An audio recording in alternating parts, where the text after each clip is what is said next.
Hello everyone.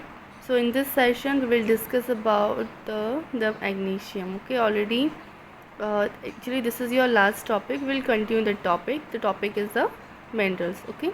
So today we will discuss about the magnesium. So magnesium, the food source of the magnesium is the milk, carols and the cheese. Okay.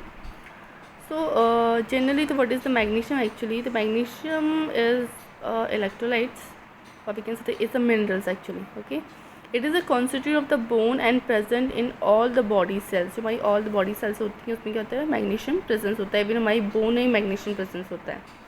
Okay, और the amount presence in the body is a much smaller than the calcium and the phosphorus. Already we will discuss in the last class, that is the phosphorus and the calcium. So as comparison, the amount of the magnesium is the much smaller than the calcium and the phosphorus. Okay, and in an adult, so average adult in a human body generally contain the 25 gram of the magnesium. Okay, so magnesium important is the energy metabolic catalyte through the ATP productions. As we know that the ATP are generate the energy in a body, so this is very important catalyte for the production of the ATP. Okay, the critical to heart function, as well as this is very important to functioning of the heart or the cardiac functioning. It activates the phosphate transfers, decarboxyl and the acyl transfers. Okay, and this is also important to activate the phosphate phosphate transferences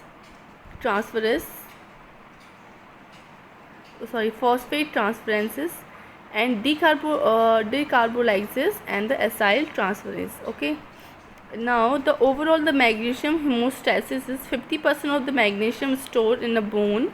Okay, I told you, and the 50% magnesium are present in the intracellular space. Intracellular in the inside of the cells. Okay, and out of the remaining 1%, in that to 20% bond in the albumin, 10% complex with the anions. Okay, and 70% unbounded biologically active होता है presence. ठीक है, तो serum magnesium correlated poorly with the total body magnesium contain. Okay, जो serum magnesium होता है वो आपके poorly कोऑर्डिनेट्स होता है आपके total body of magnesium contain के. ओके, इसके अलावा the about the half of this quantity is present in the bone and combination with the phosphate and carbonate and chiefly at the surface of the bone, and 1/5 of the total is of bone's tissue. So we can say that in the simply is the magnesium present in the bone as well as in the tissues. Okay, soft tissues, bones, and with the if we can say that the present in the bone they are present with the combination of the phosphorus and the carbonates. Okay, क्योंकि phosphorus भी क्या होता है आपके bone में presence होता है, तो आपके मैग्नीशियम क्या होता है फॉस्फोरस के साथ कॉम्बिनेट होके और कार्बोनेट के साथ कॉम्बिनेट होके बोन में प्रेजेंस होता है. इसके अलावा आपकी सॉफ्ट टिश्यू में भी प्रेजेंस रहता है. ओके, इसके अलावा जो आपके ऑल ओवर टोटल अगर हम मैग्नीशियम होमोस्टेसिस देखें, दैट इज़ द 50% जो आपके बोन में प्रेजेंस होता है और 50% इंट्रासेलुलर स्पेस प्रेजेंस होता है. यहाँ पे कि इसके अलावा रिमेनिंग जो 1% है दैट इज़ द 20% बॉन्डेड होता है एल्बुमिन के साथ, 10 आयन के साथ, और 70% अनबॉन्डेड होता है, बायोलॉजिकली एक्टिव रहता है.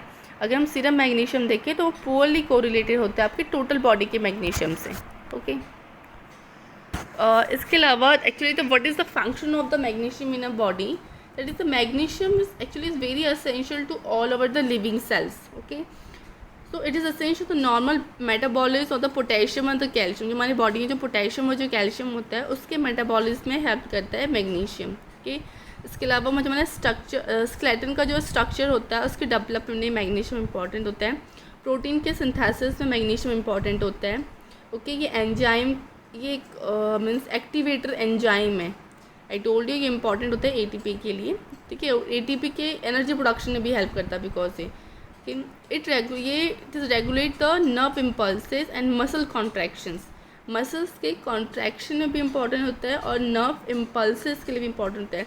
दैट्स वाई आपने देखा होगा जो कन्वर्जन्स का केस रहता है, specially in the gynae side, the mother is pregnant और उसे कन्वर्जन्स आ रहे हैं या फिर उसे फिट से कर रहे हैं, तो हम क्या करते हैं मैग्नीशियम MgSO4 पेशेंट को एडमिनिस्टर करते हैं, सो दैट कि जो नर्व इम्पल्स राइज हुई हैं वो क्या है सप्रेस हो जाए. ठीक है, and relax along with the calcium sodium potassium, और ये रिलैक्सेशन में रहता है किसके साथ, कैल्शियम सोडियम और पोटेशियम के साथ। ओके, जनरली जो आपका मैग्नीशियम होता है, एवरेज इनटेक जो हम एडल्ट डाइट को करना चाहिए वो 300 to 400 mg per day magnesium उसे अपनी डाइट से लेना चाहिए, जिसमें कि 40 to 50% is not absorb and hence excreted in the stools. Okay, तो हम जितना भी लेते हैं मैग्नीशियम, ठीक है, उसका मेटाबॉलिज्म होता है, और वो एडल्ट को जनरली 300 to 400 लेना चाहिए।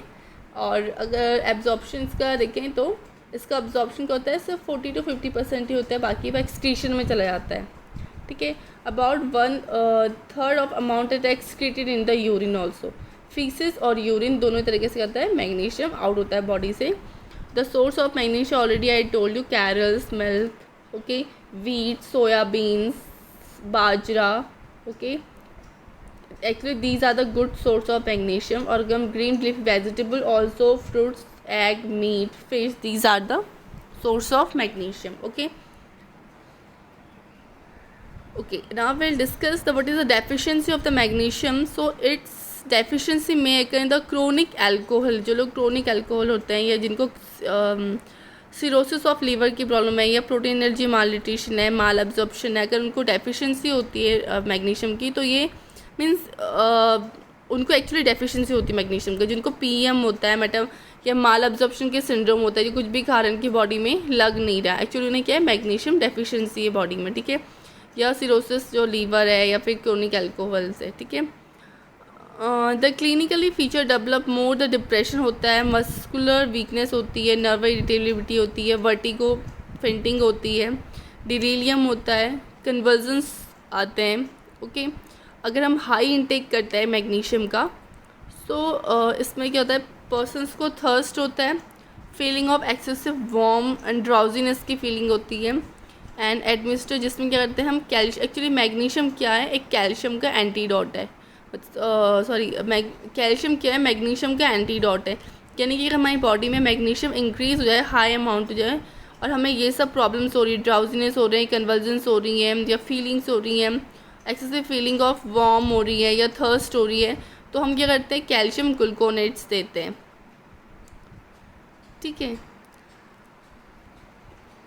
Now we will discuss about the potassium. Okay, सो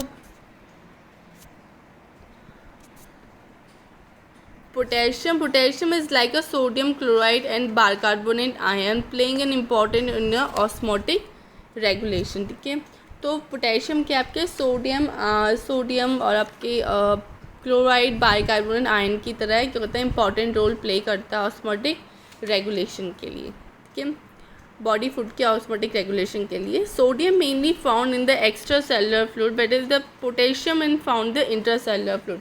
ठीक है, जो सोडियम होता है वो आपका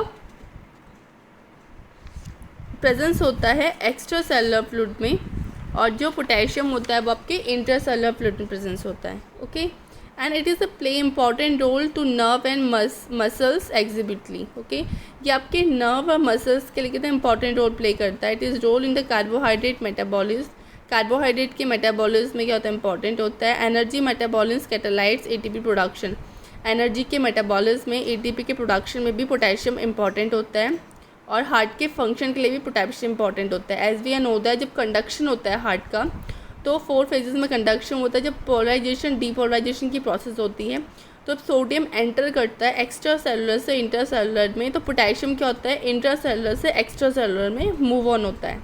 ठीक है, सो नाउ इसके अलावा potassium what is the function is, it is the acid base balance like sodium. जैसे सोडियम क्या करता है, हमारी बॉडी में एसिड बेस बैलेंस करता है, एज इट इज़ पोटेशियम भी हमारी बॉडी में एसिड बेस का बैलेंस करता है। It also maintain, already I told you, osmotic pressure, cell का जो ऑस्मोटिक प्रेशर होता है उसको रेगुलेट करने के लिए इंपॉर्टेंट होता है। जो पोटेशियम है जनरली एडल्ट ह्यूमन में इसका 250 ग्राम पर डे रिक्वायरमेंट होता है। ठीक है, और जनरली जो उसका मेजर पोर्शंस होता है वो प्रेजेंस होता है सेल्स में। ठीक है, ये क्या आपके पास इंट्रा सेलुलर फ्लूइड्स का है। It also help to transmit the nerve impulse and the contraction of the muscles tissue. तो मसल्स टिश्यू के लिए और नर्व इम्पल्सेस के लिए भी क्या होता है, ये इंपॉर्टेंट होता है। अगर हम डेली रिक्वायरमेंट में देखें पोटेशियम की, तो उसके लिए एक्चुअली कोई रिक्वायरमेंट नहीं दी गई है, बट एडल्ट की बॉडी को 250 ग्राम पोटेशियम की नीड होती है, ठीक है। Sources is green leafy vegetable 300 to 600 microgram potassium, okay. जैसे स्पिनच है, आपका ड्राई पी है, या पोटैटोज़ हैं, आलमंड्स हैं, कॉफ़ी है, टी है, ये रिचेस्ट सोर्स हैं, ओके। नाउ द डेफिशिएंसी अगर हम बात करें तो deficiency of the potassium is generally unlikely normal circumstance like may be have a mall nutrition, अगर कोई है तो उसको डेफिशिएंसी हो सकती है। क्रोनिक अल्कोहल है तो डेफिशिएंसी हो सकती है। सर्जरी है तो डेफिशिएंसी हो सकती है।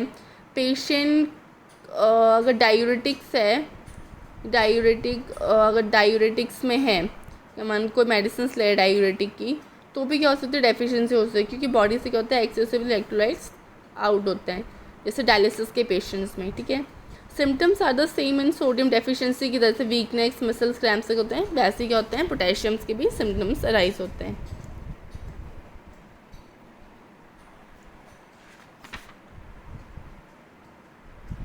Now we will discuss about the sodium.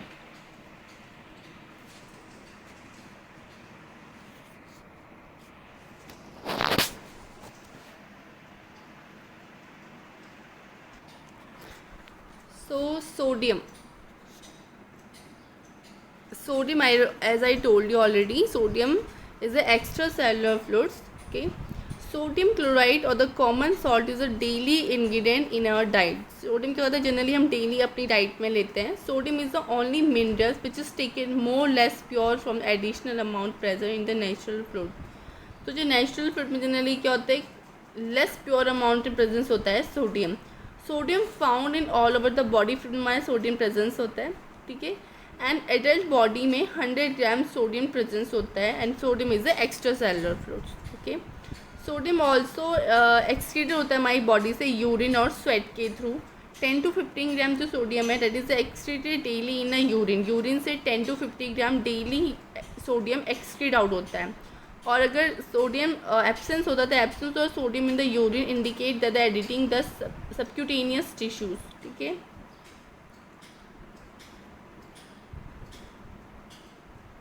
Now the most of the sodium of the human body present in the soft tissue body fluid like potassium। जैसे पोटेशियम प्रेजेंट होता है बॉडी फ्लूइड में, soft tissue में as it is sodium present होता है। As it is like sodium क्या करता है हमारी बॉडी में, एसिड बेस बैलेंस करता है, ऑस्मेटिक रेगुलेशन करता है, जैसे पोटेशियम करता है। It is a chief cation on the blood plasma other extracellular fluid of the body, much of this ingested as a common salt excretion in the urine. और ये body से क्या होता है, एक्सक्रीट आउट होता है urine के through. ये हमारा चीफ कैशन ब्लड प्लाज्मा है, ठीक है। और ये आपके जो ब्लड का एक बेसिक सॉल्यूट भी है, ठीक है। Food sources the salt, sea foods. The function of the sodium is the transmission and the conduction of the nerve impulses. कि हमारी नर्व इम्पल्सेस के ट्रांसमिशन में कंडक्शन के लिए इंपॉर्टेंट है। This is also responsible for the osmolality of the vascular fluid, regulation of the body levels, regulation of the body fluid levels, okay. Assist with the regulation of the acid base balance. Sodium shift into the cell, potassium shift out of the cells, ठीक है। that is the sodium pump, some sodium pump बोलते हैं। तो sodium अगर inside shift होता है तो potassium outside होता है। मैंने आपको पहले ही बताया था कि फॉर एग्जांपल जैसे हार्ट का कंडक्शन के लिए दोनों ही हमारे जो मिनरल्स होते हैं वो इंपॉर्टेंट होते हैं। जब सोडियम आयन एंटर करता है इंटरसेलुलर में, तो ऑटोमेटिकली होता है पोटेशियम आयन एक्स्ट्रा सेलुलर की तरफ मूव ऑन करता है, ठीक है। Sodium potassium pump. So the sodium potassium pump were discovered in 1950 by the Danish scientist Jens Christian Skou, who was awarded the Nobel Prize in 1997, okay. The failure of the sodium potassium pump can be result in the swelling of the cell। जो sodium potassium pump था वो किसने discover किया था, Danish scientist ने किया था, और वो फेल हो गया था बिकॉज उसकी वजह से क्या हुआ, सेल में स्वेलिंग स्टार्ट हो गई। A cell osmolality is the sum of the concentration of the various ion species, the many protein and other organic compound inside the cell, ठीक है। जो आपकी सेल की ऑस्मोलैरिटी होती है, कंसनट्रेशन होती है, उसमें सिर्फ आपकी आयन प्रेजेंस नहीं होते, अनदर थिंग्स जैसे स्पेसिस, जैसे मैं प्रोटीन आयन्स हैं या अनदर ऑर्गेनिक कंपाउंड भी प्रेजेंस होते हैं. When it is a higher than the osmolarity outside the cell, water flow into the cell through the osmosis. ठीक है.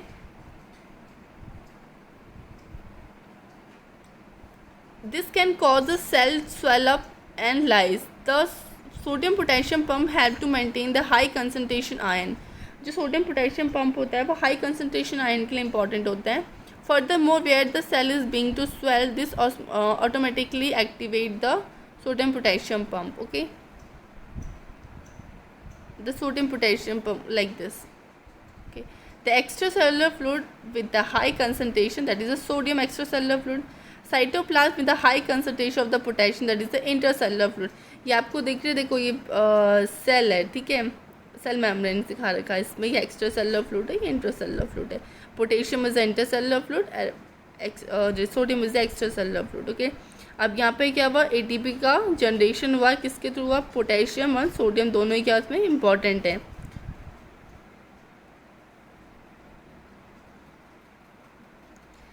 So 3 sodium bind to the cytoplasmic side of the protein.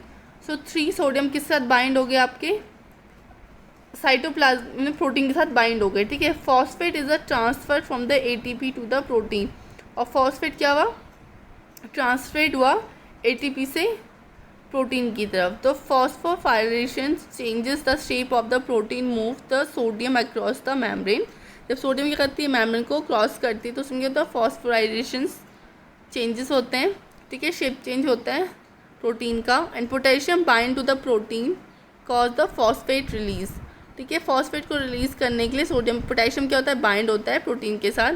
Release of the phosphate change into the shape of the protein and move the potassium to the cytoplasm. ठीक है, अब क्या करता है, release, यहाँ से देखो इस जो पिक्चर्स में दिखा रखा है, release of the phosphate change the shape of the protein moving the potassium to the cytoplasm. अब जो फॉस्फेट है वो ज़्यादा चेंज होता है, फॉस्फेट ज़्यादा चेंज करता है प्रोटीन के शेप को, जिससे क्या होता है, जो प्रोटीन बाइंड अप हुआ था पोटेशियम के साथ, वो क्या होता है, साइटोप्लाज्म की तरफ मूव करना स्टार्ट करता है. Okay, now the extra cellular fluid with the high concentration of the sodium, और साइटोप्लाज्म से बाइंड है कौन सा, पोटेशियम. ओके, ये आपका सेम है.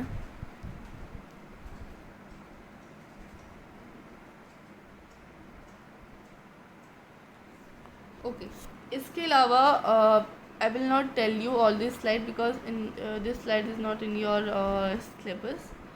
सो the source of the sodium is the milk, egg, meat, poultry, green leaf vegetable, बैलगन, gram, beetroot, coffee, tea, nuts are the good source of the sodium chlorides. Okay, milk, spinach, non-vegetable are the rich source.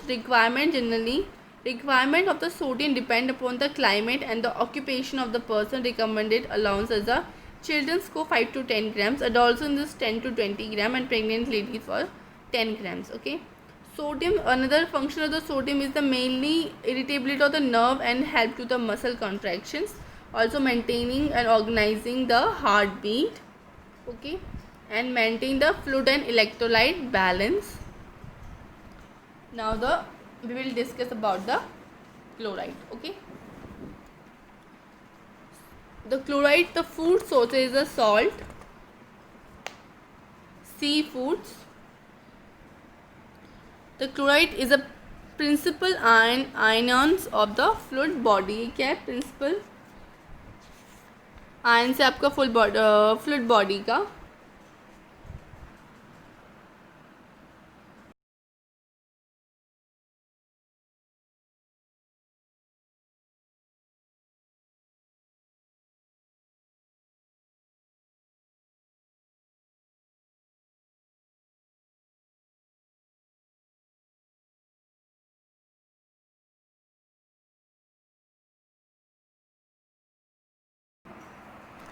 Chloride is the principal ion of the body. It is associated with the sodium, potassium and acid beat balance and osmosis.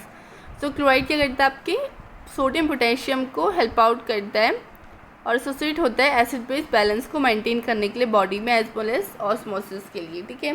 Plane है important होना gastric secretion, तो जैसे hydrochloride acid digestion के time पे जो gastric secretions होती है उसके लिए इंपॉर्टेंट रोल प्ले करता है क्लोराइड बॉडी में। It is excreted in the urine, कि यूरिन के थ्रू बॉडी से एक्सक्रीट आउट होता है, and perspiration with the sodium potassium. Source is the chloride is a part of the sodium chloride.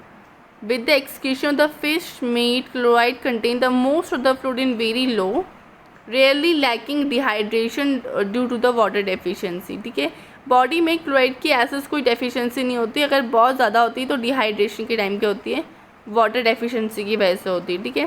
Generally जो chloride होता है sodium के साथ ऐड होता है, सोडियम क्लोराइड, ठीक है, एक्चुअली सोडियम का एक्चुअली पार्ट है, ओके। और ये हमारे जो हम फ्रूट्स लेते हैं उसमें वेरी लो अमाउंट प्रेजेंस होता है, जैसे फिश में, मीट में, ओके। क्लोराइड माई बॉडी में this is extracellular fluid, as like the sodium is extracellular fluid, change the body osmolarity, change करता है, goes with the sodium retention of the body, ठीक है। अगर body में sodium retention होता है तो सोडियम क्लोराइड रिटेंशन होती है, ठीक है। Assist with the regulation of the base acid base balance, already I told you. The chloride combine with the hydrogen from the hydraulic acid into the stomach, तो gases secretion के time पे ये hydrogen को मतलब combine करता है, combined, तो chloride combined होता है हाइड्रोजन के साथ, कहाँ से, फ्रॉम द हाइड्रोक्लोरिक एसिड से, कहाँ पे, स्टमक में, ठीक है। जब यानी बॉडी में जब स्टमक से गैसेस सिक्रेशंस होती हैं। Then we will discuss about the iron. Iron is a great important in human nutritions. आपने देखा होगा हम जनरली आयरन्स की टैबलेट्स लेते हैं, जो स्मॉल बेबीज़ होते हैं उनको आयरन सप्लीमेंट दिया जाता है, जो प्रेग्नेंट वुमेंस होती हैं उनको आयरन सप्लीमेंट दिया जाता है। So iron is a important substance in the body, okay. The adult human body contain 3 to 4 gram iron which is 70% present in the blood and circulating the iron, the rest is a store in iron, ठीक है। तो 70% जो iron होता है हमारी वो blood में presence होता है, और रेस्ट ऑफ द आयरन जो होता है हमारी स्टोर रहता है, ठीक है। Each haemoglobin contain 3.34 mg of iron, हर एक हीमोग्लोबिन में क्या होता है 3.34 mg आयरन प्रेजेंस होता है, ठीक है। आयरन के the food source of the iron is the liver, meat, beans, green vegetables. Iron function essential nutrition vital to many cells activity. Iron form incorporate into the hemoglobin 80%, myoglobin enzyme cytochromes 20%, hemoglobin protein the red blood cells, and the myoglobin protein the muscle cells.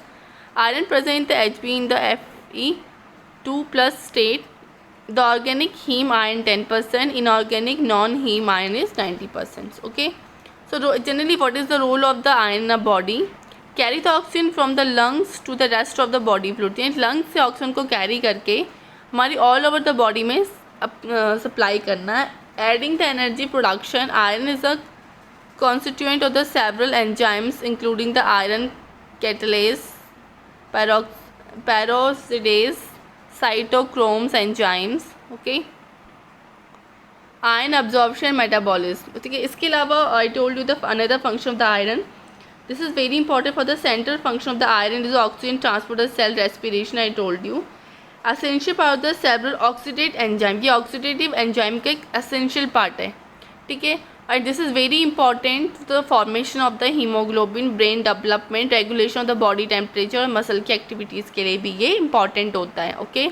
इसके अलावा ये oxidative करता है carbohydrate को, protein को, fats को, और release करता है एनर्जी को फिजिकल वर्क के थ्रू, ठीक है।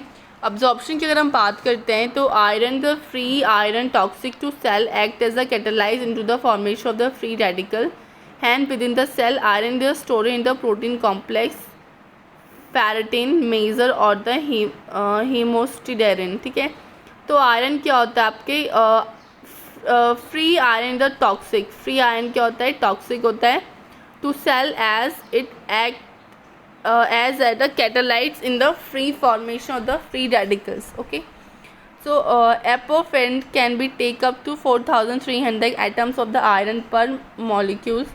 The blood transferrin, the transfer to iron to the rest of the body transferrin receptor are present non most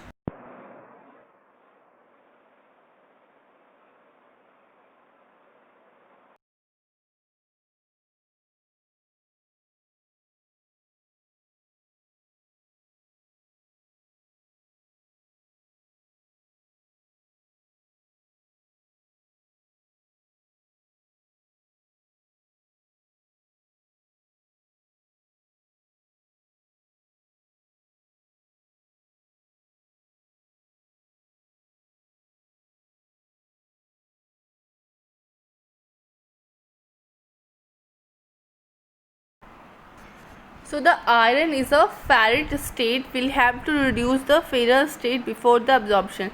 So absorption से पहले जो आयरन होता है वो फेरिक स्टेट में होता है और वो क्या करता है, रिड्यूस करता है फेरस स्टेट को. ठीक है. Vitamin C from the diet and the hydrochloride acid is the gastric juice help in the converting ferric iron to ferrous iron, thus enhance absorption of the iron. So iron का body में more absorption हो सके उसके लिए क्या होता है, vitamin सी important होता है. तो वो क्या करता है, vitamin C diet and hydrochloride acid जो हमारी गैस्ट्रिक जूस है उसकी हेल्प के थ्रू जो फेरिक आयरन होता है उसे फेरस आयरन में कन्वर्ट कर देता है. जैसे ऊपर लिखा है ना, सॉरी इसमें कहा गया कि iron ferric state will have to be reduce in the ferrous state. तो फेरिक स्टेट में क्या होता है, बॉडी में ज़्यादा रिडक्शन होता है आयरन का बजाय कि फेरस स्टेट से. तो आपकी बॉडी के जितने भी गैस्ट्रिक जूस हैं या डाइट्स है, हाइड्रोक्लोरिक एसिड्स है, वो क्या करता है, हेल्प आउट करता है फेरिक एसिड को फेरस में कन्वर्ट करने के लिए, जिससे कि हमारी बॉडी में आयरन का अब्जॉर्प्शन इंक्रीज आता है. In the period of the extra demand when there is a deficiency, the rate of the absorption is increased.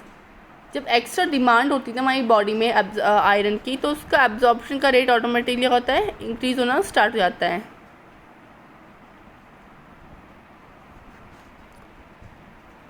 अब आयरन अगर हम लॉस की बात करते हैं, iron losses, iron is required for the placement of the daily loss through the iron. क्या होता है, हमारे स्वेट से, बाइल से, हमारे सेल से, यूरिन के थ्रू बॉडी से आउट होता है.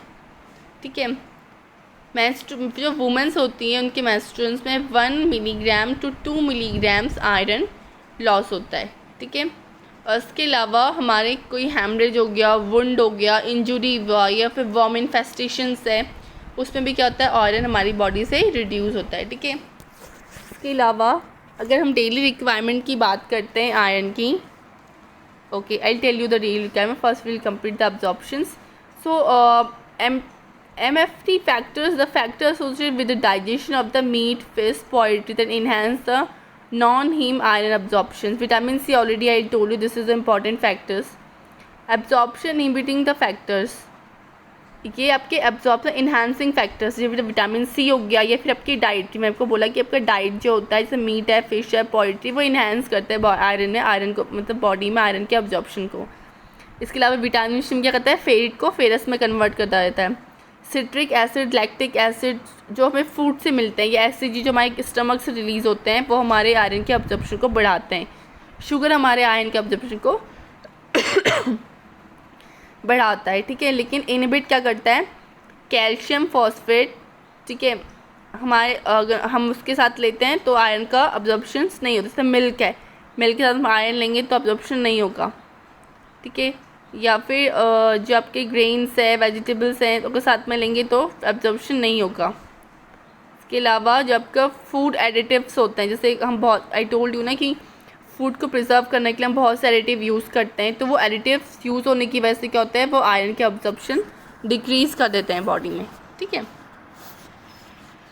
सी इसमें पिक्चर्स में दिखा रखा है कि एग यॉक सबसे ज़्यादा क्या होता है, आपके एवरेज आयरन अब्जॉर्प्शन 20% लीवर से, बीफ से, फिश से, फिर वीट से, सोयाबीन से, स्पिन से, लीमा बीन से, क्रॉन से, रिस से, एग से. See the absorption of the iron.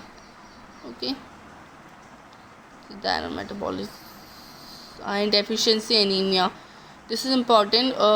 The normal red blood cells क्या है, ये आपके iron deficiency anemia. तो iron deficiency anemia small microcytic and the pale hydrochromic cell contain less hemoglobin. सी ये क्या आपके रेड ब्लड से दिख रहा है, इसमें क्या हीमोग्लोबिन का अमाउंट नॉर्मल है, और ये क्या क्या लार्ज अमाउंट है, मीन्स नंबर ऑफ ज़्यादा हैं बट हीमोग्लोबिन क्या है, लेस प्रेजेंस है. ओके. इसके अलावा बता the daily requirement of the iron is the infant is 1 milligram per KG body weight, sorry microgram per KG body weight. 1 to 12 year, sorry 1 to 12 year, yes, 15 to 20 microgram per body weight. ठीक है. 13 to 18 year के boys के लिए 25 milligram per KG body wait. 13 से 18 year जो girls यानी कि डॉल्सन्स जो गर्ल्स हैं उनके लिए 35 मिलीग्राम पर बॉडी वेट. मैन के लिए 28 मिलीग्राम केजी पर बॉडी वेट. वुमेन के लिए 30 microgram per KG body wait. Pregnancy के लिए 40 microgram per KG body wait. Lactation के लिए 30 माइक्रोग्राम पर kg बॉडी वेट, ठीक है. So these are the daily requirement of the iron. Okay.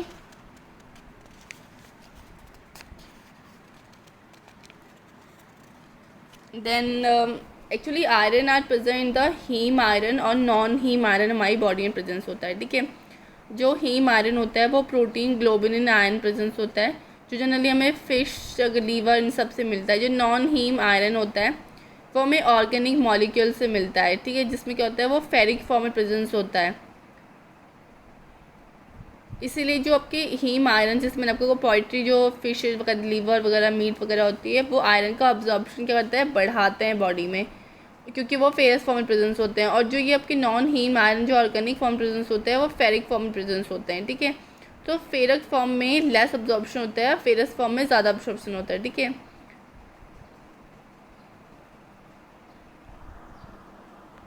Then how you will prevent the iron deficiency anaemia. So आपने देखा होगा, generally we are providing a nutrition education to the pregnant women so that कि birth से ही baby का जो iron है वो मेंटेन रहे. बेबी को 5 आयरन टैबलेट गवर्नमेंट के थ्रू फ्री ऑफ कॉस्ट दिया जाता है. इसके अलावा एडोलसेंस गर्ल्स को स्पेशली फोकसिंग किया जाती है आयरन टैबलेट्स के लिए. प्रेग्नेंट वुमेन को आयरन दिया जाता है, ठीक है. बिकॉज जो मेंस्ट्रुएशंस होती हैं ना, उसमें आई टोल्ड यू 1 to 2 माइक्रोग्राम क्या होता है, उसमें मिलीग्राम जो होता है आपको आयरन बॉडी से आउट होता है, ठीक है. तो उसको मेंटेन करने के लिए जनरली जो फीमेल्स में ही आयरन डेफिशिएंसी एनीमिया प्रेजेंस होती है. Okay. So in the next session we will continue the topic. Okay, thank you.